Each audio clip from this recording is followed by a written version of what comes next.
अस्सलामु अलैकुम वरहमतुल्लाहि वबरकातुहु। बिस्मिल्लाहिर्रहमानिर्रहीम।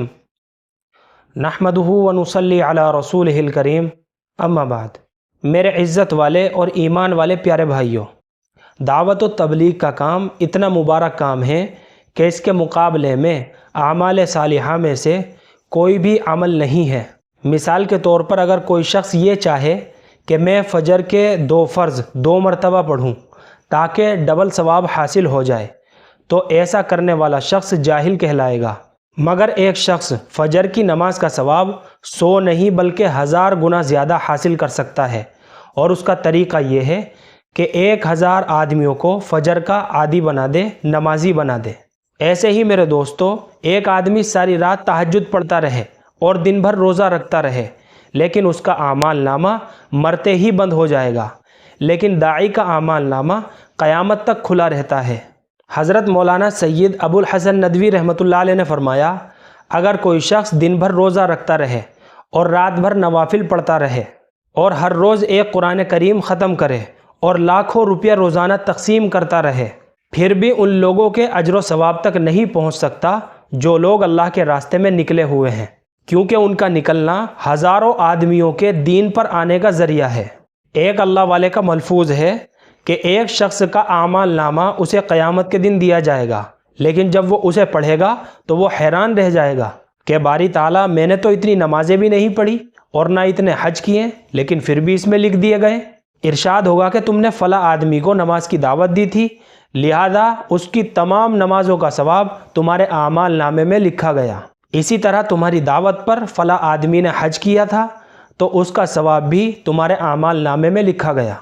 तो मेरे प्यारे भाइयों, दावत व तबलीग के ये इतने बड़े फ़ज़ाइल हैं, इसलिए हज़रत जी मौलाना यूसुफ़ साहब रहमतुल्लाह अलैह फरमाया करते थे कि जो कहने से ईमान बन सकता है वो सुनने से नहीं बन सकता। मिसाल के तौर पर एक शख्स ने तहज्जुद पढ़ने के फ़ज़ाइल सुने, तो इससे जितना सुनाने वाले का जहन बना उतना सुनने वाले का नहीं बन सकता।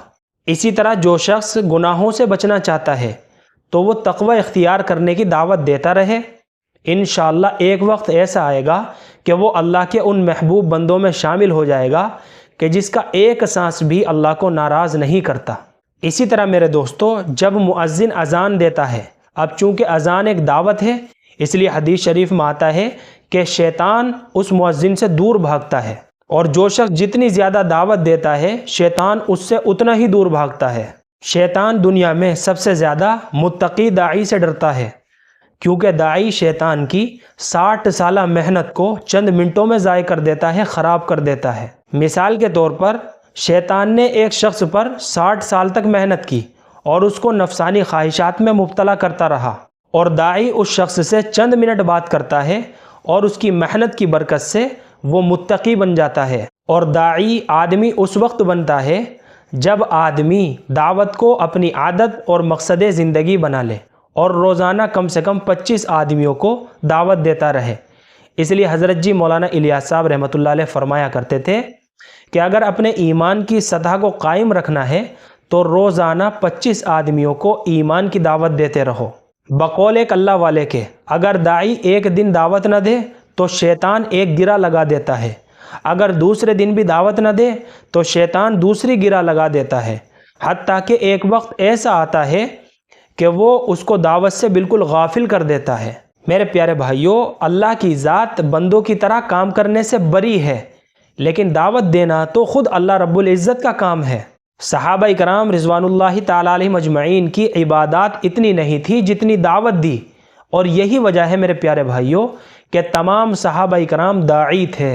एक अल्लाह वाले ने नाज़रीन से कहा कि आप एक मरतबा सुबहान अल्लाह पढ़ें, तो सब ने सुबहान अल्लाह पढ़ा, और उसके बाद फरमाया कि हदीस पाक के मुताबिक आप सबका जन्नत में एक एक दरख्त लग गया, लेकिन ये सुबहान अल्लाह आपने मेरे कहने से पढ़ा, इसलिए मेरे 10 लाख दरख्त लग गए, क्योंकि लाखों लोगों ने सुबहान अल्लाह कहा।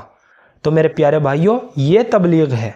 इसलिए मेरे प्यारे भाइयों, हम सबको ये कोशिश करनी चाहिए कि ये तमाम फ़ज़ाइल और दाई वाली सिफ़ात अपने अंदर भी उतारने की कोशिश करें, और रोज़ाना एक काम ज़रूर किया करें कि जब हम नमाज़ पढ़ने जाया करें तो अपने पड़ोसियों को भी दावत दे दिया करें कि भाई नमाज का वक्त हो गया, चलो नमाज़ पढ़ने के लिए चलो। अगर हमारे कहने सुनने से کوئی اللہ کا بندہ راہ راست پر آ گیا اور ایک بے نمازی اگر ہمارے کہنے سننے سے وہ نماز پڑھنے والا بن گیا تو یہ ہمارے لیے دنیا اور وما فیہا سے بہتر ہے۔ بلکہ بزرگوں نے فرمایا کہ اللہ تمہیں اس دعوت کے بدلے کیا دے دے اس کا تم اندازہ بھی نہیں لگا سکتے۔ اللہ سے دعا ہے کہ اللہ حضور اکرم صلی اللہ علیہ وسلم کی سیرت پر چلنے کی توفیق عطا فرمائے اور داعی والے وہ ساری صفات ہمارے اندر بھی پیدا فرمائے۔ اللہ مجھے بھی اور آپ کو بھی عمل کی توفیق عطا فرمائے۔ فقط والسلام۔